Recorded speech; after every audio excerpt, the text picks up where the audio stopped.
Yamaha puso el berilio en el mundo de los altavoces.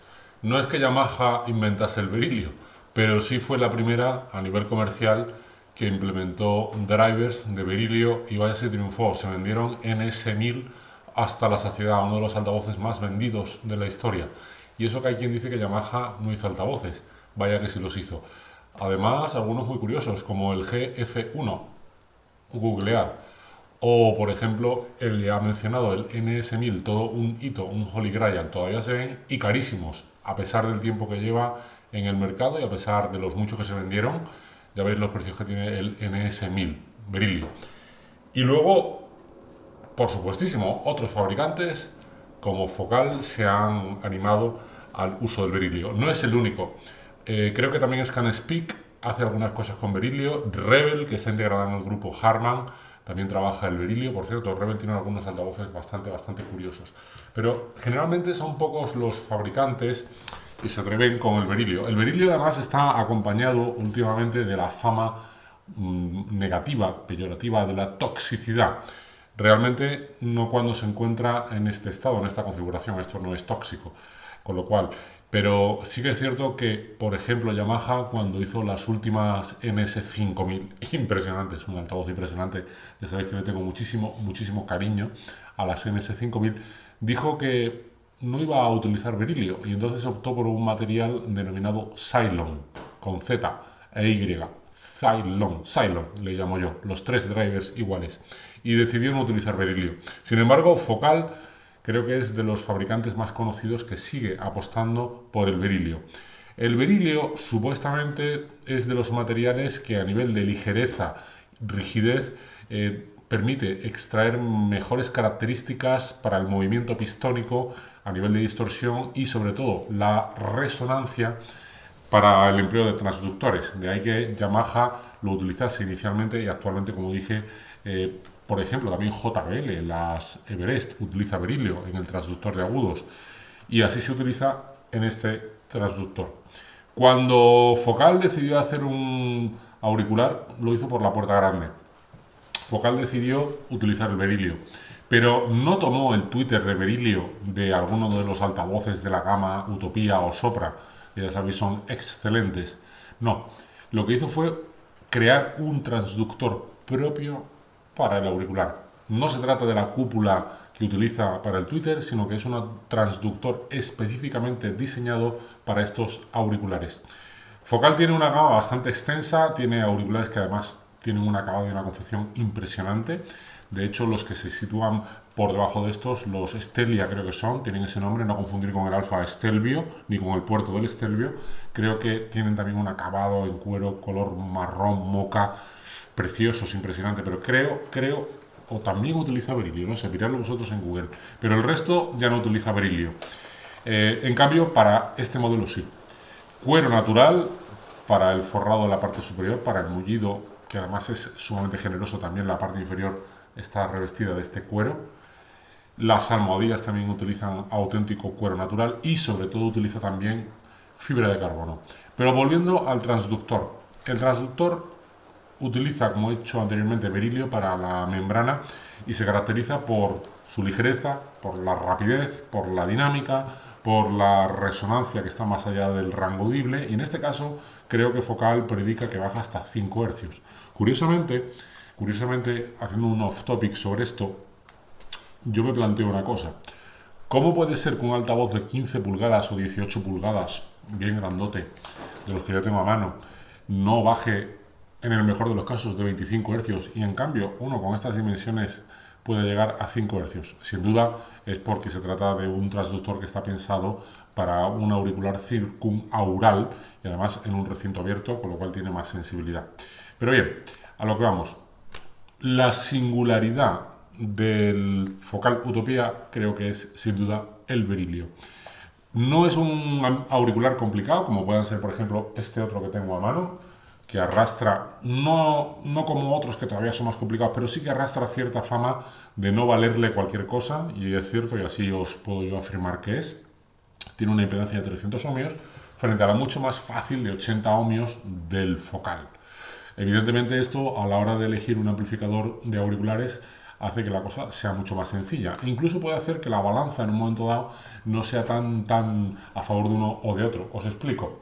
Este cuesta la imposible, un tanto absurda cifra de 4.000 euros, frente a este que cuesta también la nada desdeñable cantidad de 1.500 euros. Con lo cual, podrías poner luego una balanza en términos económicos y esto haría claramente así.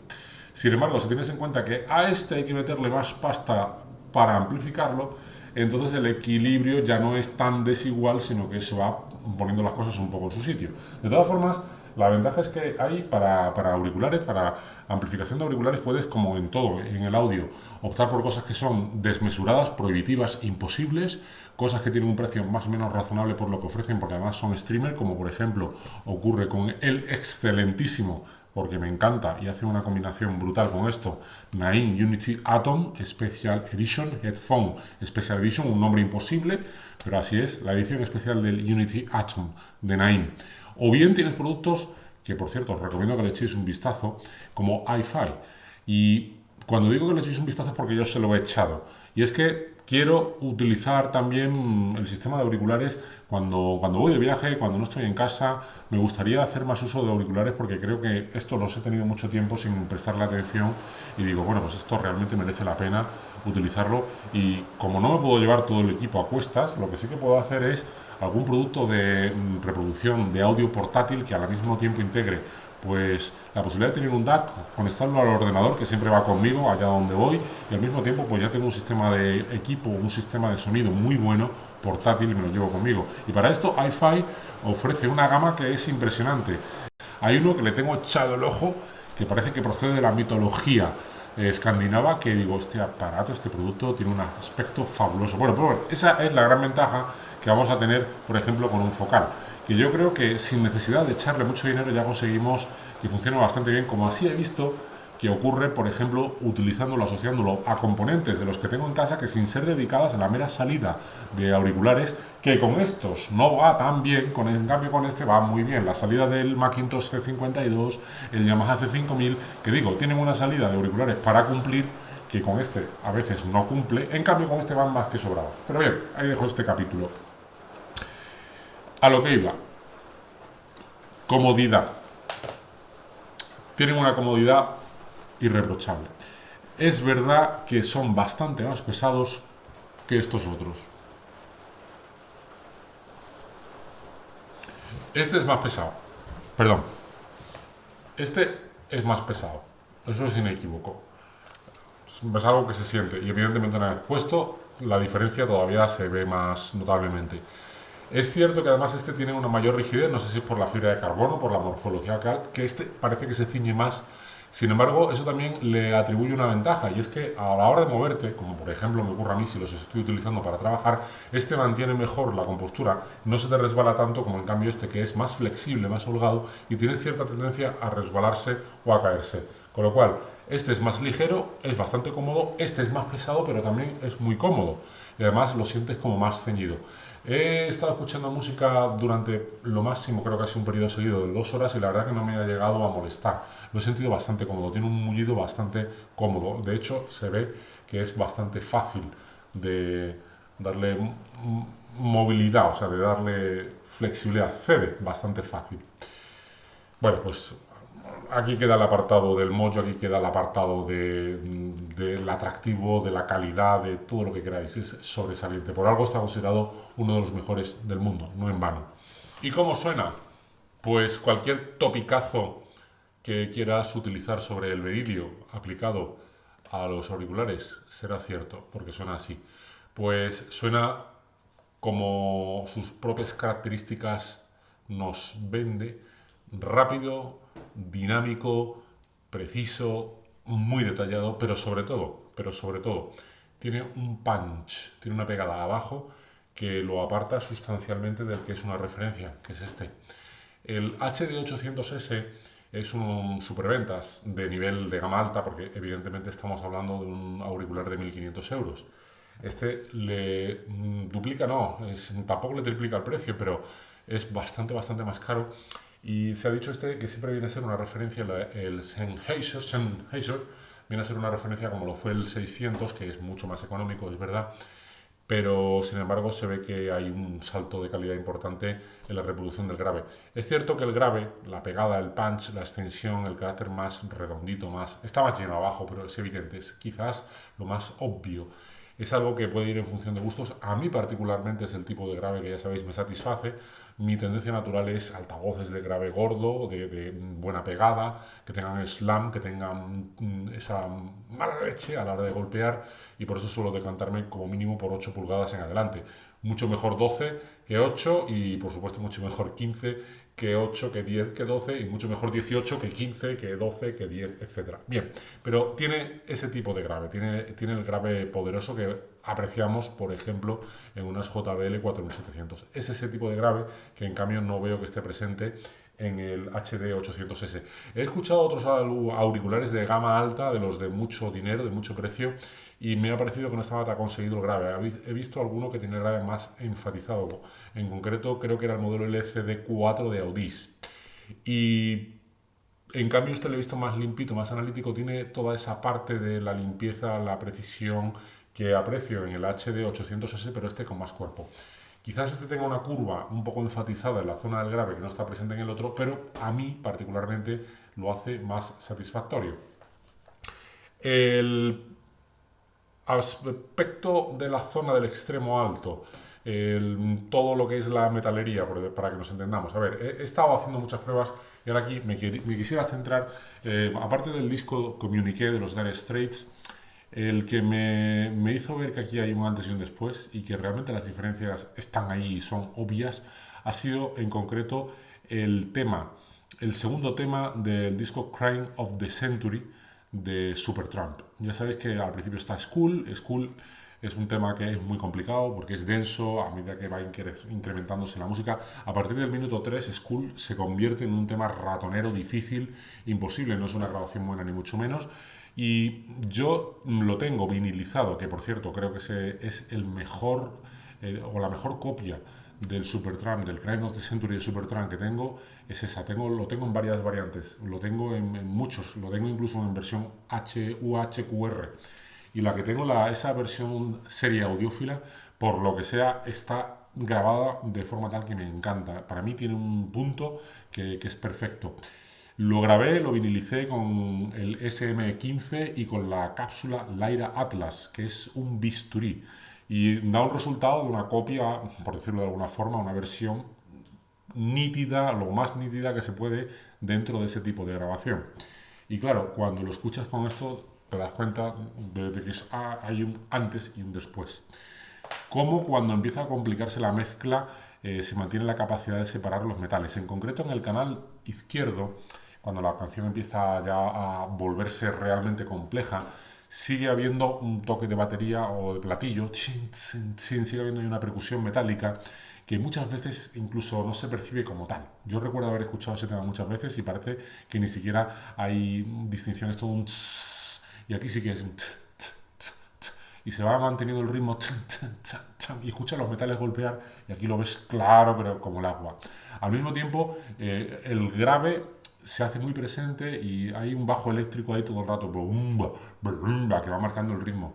Es como que fuese un bajo eléctrico, propiamente dicho, un Fender o lo que sea. Y efectivamente con el focal se hace más grueso.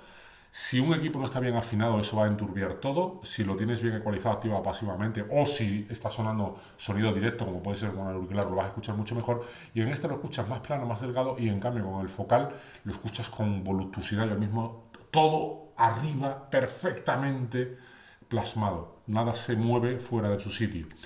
Y acaba el tema de Crime of the Century, como dije, y empieza el siguiente. El siguiente empieza, ahora no me sé cuál es el nombre, el siguiente empieza con un teclado. Un teclado que tiene mucha distorsión, pero por el propio instrumento, no por la grabación ni nada. Es un teclado que tiene una ricura, es un teclado pues propio de la época de una grabación de los años 70, no sé si es un Hammond o qué es, ¿vale? O es un piano eléctrico, lo que sea, quiera que sea lo que sea. Veréis, los que conocéis el tema, y si no, os animo a que os hagáis con este disco.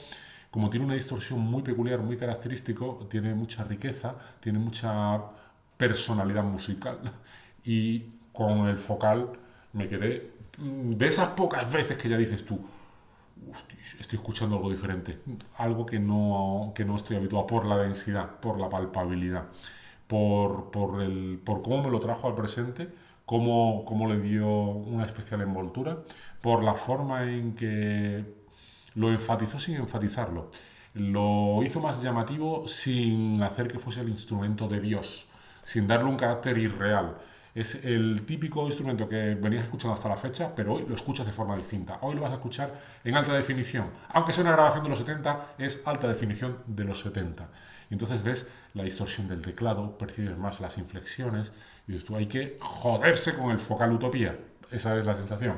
Automáticamente, con esa frescura de lo que había escuchado, clac, clac, desconecté la conexión y puse este otro. Los tenía los dos a mano, clac, clac, y dices tú, ostras, aquí hay una diferencia abismal. No es que este esté tan cerca del focal. Aquí no, aquí no. Aquí he visto que no está tan cerca. Esa palpabilidad que he visto con el Utopía no la he visto con este, que es un pedazo de auricular, las cosas como son. Y luego ya cuando empieza a entrar más instrumentos, pues efectivamente ves que los metales arriba están más precisos, son más analíticos, tienen más detalle, pero al mismo tiempo son más precisos, más ricos, sin llegar a fatigar con el focal que con este otro. Y con esto tenía yo pensado haber hecho un vídeo comparativo del focal contra el HD800 y me estoy dando cuenta de que ya lo he hecho, con lo cual me voy a ahorrar ese vídeo, porque en definitiva ya he estado hablando cómo suena uno y cómo suena otro y lo que veo de diferencia entre uno y otro. ¿Es el mejor auricular del mundo? No lo sé. Después de que apareciese el focal Utopía, la competencia no se quedó atrás. Ifiman empezó a hacer cosas que también tienen mucho predominio actualmente en el mercado. Están los Susvara, que sé que tienen muy buena prensa y son todavía más caros que estos, imaginaos.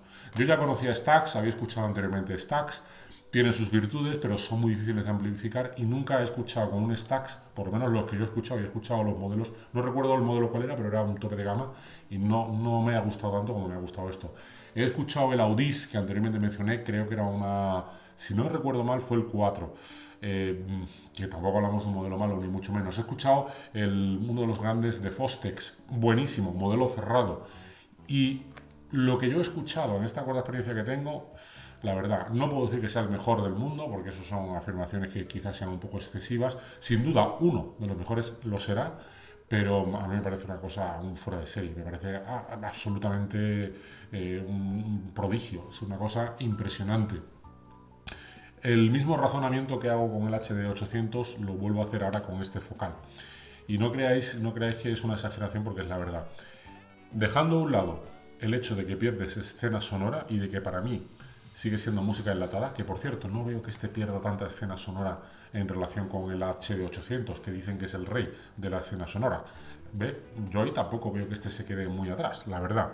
Pero, digamos, dejando a un lado el tema de la escena sonora, creo que los auriculares, al menos estos con este tipo de transductor electrodinámico, no pueden competir con altavoces en una buena sala. Eso yo creo que de momento lo mantengo.